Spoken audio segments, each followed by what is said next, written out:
Good morning. Madam Chairman, Mr. Chairman, members of the committee. I'm from Boise, and I'm concerned about proposed funding for online courses. I currently attend Capitol High School and am actively involved in many activities, including Student Council, Honor Society, Young Life, Health Occupations, and much more. My decision to be involved in so many courses has forced me to take extra online classes. The situation was not ideal for me because I see now that those classes did not teach me close enough to what I should have learned, and my grades did not reflect the student that I am. I took 3 online classes, U.S. History A, U.S. History B, and Economics. I could tell you for a fact that I probably don't remember more than 4 things that I should have learned. These courses had several factors that led to this. First, the teaching is not there for the student. The student is supposed to learn from copying what they read in a book to an answer sheet. All students that I know who have taken this course agree that this is not an effective way to learn. Next, students are not motivated enough to try and do extra work or reading on the side to learn what they're supposed to learn. Test grades are not a big deal to students either because they can either cheat and get a good grade, or they do not care about the grades because they later can get better grades on extra credit or good assignments. However, there are also those students who do just enough to get a passing grade so they can graduate. This is a problem that could easily get resolved if they had a real teacher because they would actually be hearing and seeing the information enough in class to retain more information. Teachers are so extremely necessary for students. I learn best by hearing and seeing things repetitively. When I work through an online course, I only see it once before I get tested on it. This then leads to me not remembering much of it. I'm a good student and would not be in the same category if I were tested for online as a good student. These online classes are something completely different than normal teaching. 1 minute, please. And therefore should not be considered normal courses or graded on the same scale as a real classroom. Learning is all self-taught and not very effective. One of the worst things that could be done to the school system is to implement more of these classes. Students would not learn the necessary material, and education would be very ineffective. Thank you. Thank you. Sherry.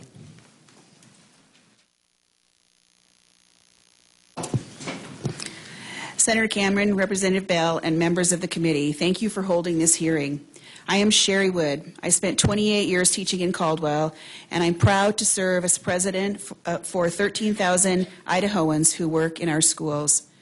2 weeks ago, Idaho parents and teachers and you thought the main debate this session would be how to avoid further cuts to Idaho schools. Now, however, you are being asked to adopt a hastily proposed plan developed mostly without input of professional educators and parents.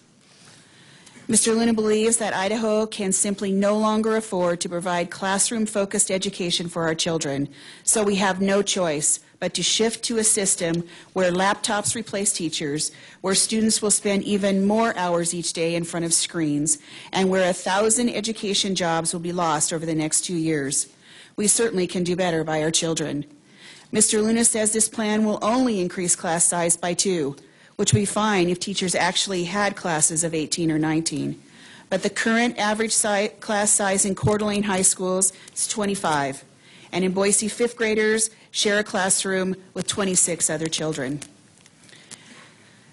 Mr. Luna will fund his plan by giving every 9th grader a laptop by increasing these class sizes. He says the lost teaching jobs will be absorbed by attrition, but the fact remains, 2 years from now, if you pass this plan, Idaho will have 1,000 fewer people contributing to our economy. Many will be replaced by online instructors in a case of a for-profit, out-of-state run Idaho Virtual Academy who have students of teacher ratio of 52 to 1. Idaho educators embrace technology. Thousands of us already use the internet to reinforce lessons and to expand our students' opportunities. However, we know it is a tool, and it cannot replace the guidance of a caring, competent adult in the room. And as Idahoans, we surely don't want to see the day come when instead of a child meeting their new teacher in August, their parents are told, there's an app for that. 1 minute, Sherry. And they're sent online to download the 4th grade curriculum. Finally, we're concerned with that Mr. Luna is underestimating the cost of the important reform effort that's already underway. Members of this committee, you need to ask how Mr. Luna plans to adequately fund the Common Core standards, because right now they look like another unfunded mandate to our local districts. Mr. Luna's plan is built on a slogan, students come first. Idaho educators are offended by the idea that we haven't been putting students first all along, and Idaho parents have already shown that their children's education is a priority. Over the past few years, since the state decreased its support to K-12 education, Idahoans have repeatedly passed levies to be sure that their neighborhood schools stay strong. Can you So finish as your thought? educators, parents, and taxpayers, we question Mr. Luna's claim that this plan is the best option we have. We hope that you, as our elected officials, will question it too. Thank you very again much. for the opportunity. Lisa?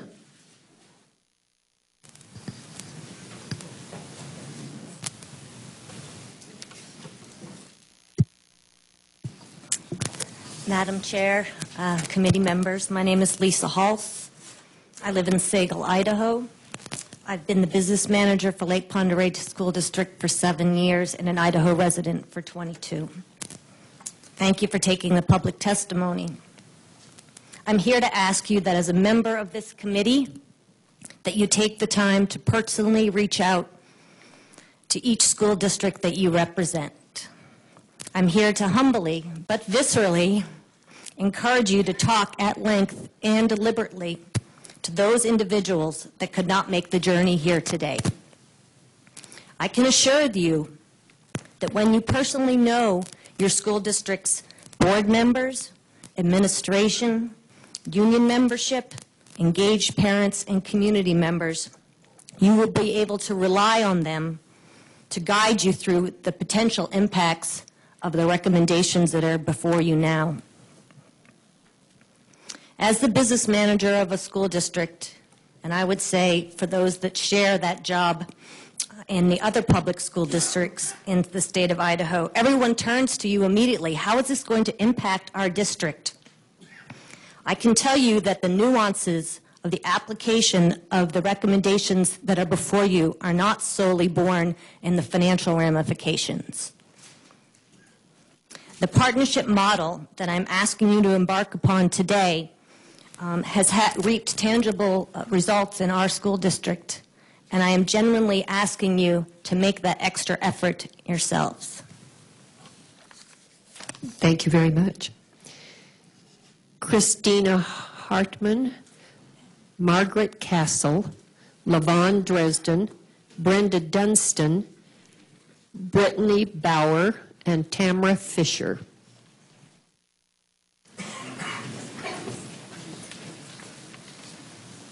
And Christina, you are first. Thank you. Good morning. My name's Christina Hartman. I hold a master's degree in teaching from Lewis and Clark College, and I currently teach freshman English at Bear Lake High School.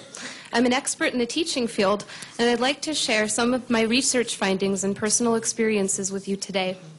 In Bear Lake School District, 75% of the students currently enrolled in online courses are currently failing.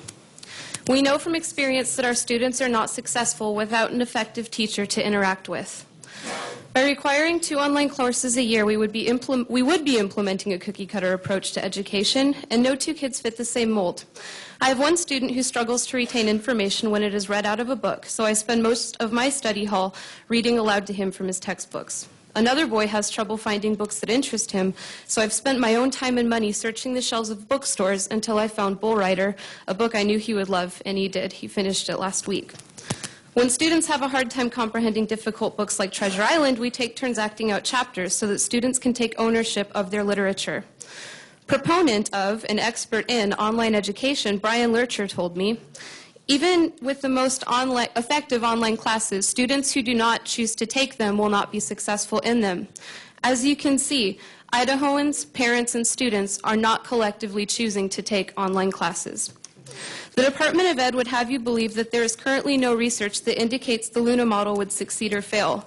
This is a blatant distortion of available research. Indeed, there is a large body of accredited and peer-reviewed research dealing with differentiation and class size dating back to 1949 that addresses these very issues.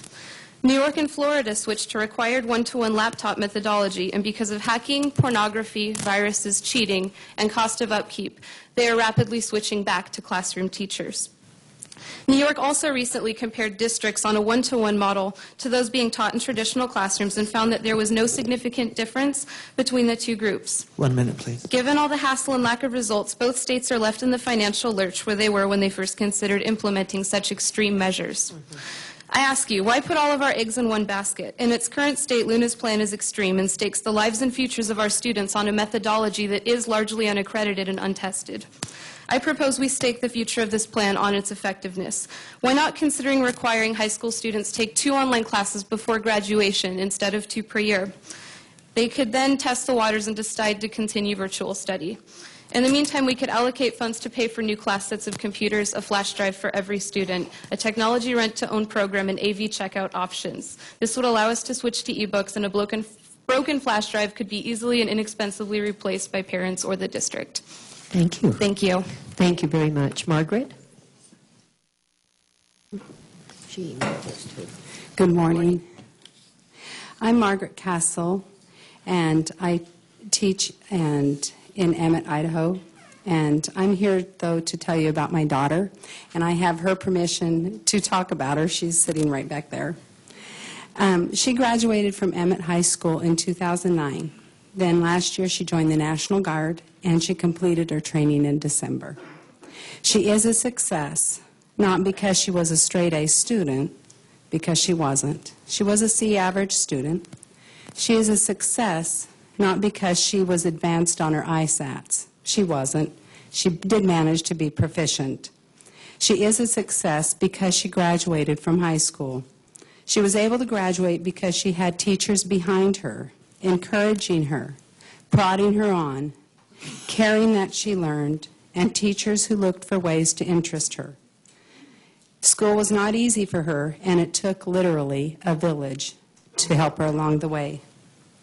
My daughter did want to graduate early, so she tried online classes. This was not a success, and I will not go into the gory details. She was able to pass her algebra class due to small class numbers. If there were more students in the class, she would not have been able to get the help that she needed. My daughter is a success because she was able to take classes that did not have a large number of students, and the teachers were able to reach her, challenge her, and talk directly to her. In talking to my daughter now and telling her about the proposed changes, she will tell you, I would fail. If she had to take online classes, she would fail. If she was in a class with an increased number of classmates, she would fail. In addition, she will tell you that her teachers would not have earned merit pay if they were dependent on her ISAT scores. And she will tell you that it is not the teacher's fault. I'm here to tell you from a parent point of view. Please think about the students who need small class sizes to be successful. 1 minute, Please think about the students who are not academically inclined and need a caring teacher to encourage them. Thank you very much. Thank you. Levon? Mr. and Madam Chairman and committee members, thank you for the opportunity to be able to speak before you today. My name is Levon Dresden, and I'm a conservative, an educator, and a parent, and a grandparent recently. I'm here today to share my opinion on the suggested changes to the educational system and funding of our state. Larger class sizes do hurt children, and we've heard lots of testimony about that, so I'm not going to go into how big my classroom is because I am a classroom teacher also. But I want to share with you a 9-year-old's perspective. I asked a question out of curiosity of my 8- and 9-year-olds in my 3rd grade classroom. I didn't set it up. I didn't say, oh, I'm going to go talk, and can you tell me something so I can take it and be sensational about it? All I asked was, so what do you guys think if we had to add 2 to 5 more students to our classroom of 26? These were the replies I got from one gifted young man, because you're going to hear this and you're going to think, no, little 9-year-old said this, but he's a gifted young man. He said, well, it depends, Mrs. Dresden, on the 2 to 5 students. If they're all well-behaved and know how to listen and follow directions, then it wouldn't be too bad. If a couple of them have behavior problems, you'd spend all your time dealing with them, and we would have less time to learn and less of your attention. One young lady added, you already spend a lot of time going around answering questions. If you have even more students, we would have to wait even longer to continue a lesson. Finally, a very astute student says, 2 to 5 more students in here? where are we going to put them? It's already crowded in here. So intuitively, we know that smaller class sizes work as adults, and children intuitively know that as well. Technology, I have a unique perspective on this. My husband has worked in the technology industry for 28 years. It's a tool, and in itself does not guarantee success. He sold online technology classes to businesses. 1 minute, please. And the business community found out many years ago that the panacea of this did not pan out. It didn't work the way they expected. They had to go back to having instructors actually there helping, and these were adults taking these classes. I'm from a small district, Emmett. We have very few businesses,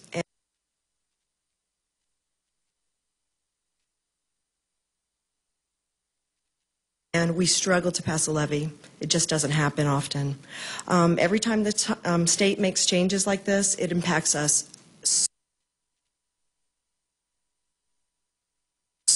just to the extreme. This coming school year, my school will be closed so that we can save money and will be consolidated into other schools. It's hard on our students. Our school's been open for almost 45 years. That's a piece of our history that's going away. So I please ask you, as I look at this plan, I see a lot of things that are going to harm our children and not a whole lot that's going to help us. Thank you very much. Brenda.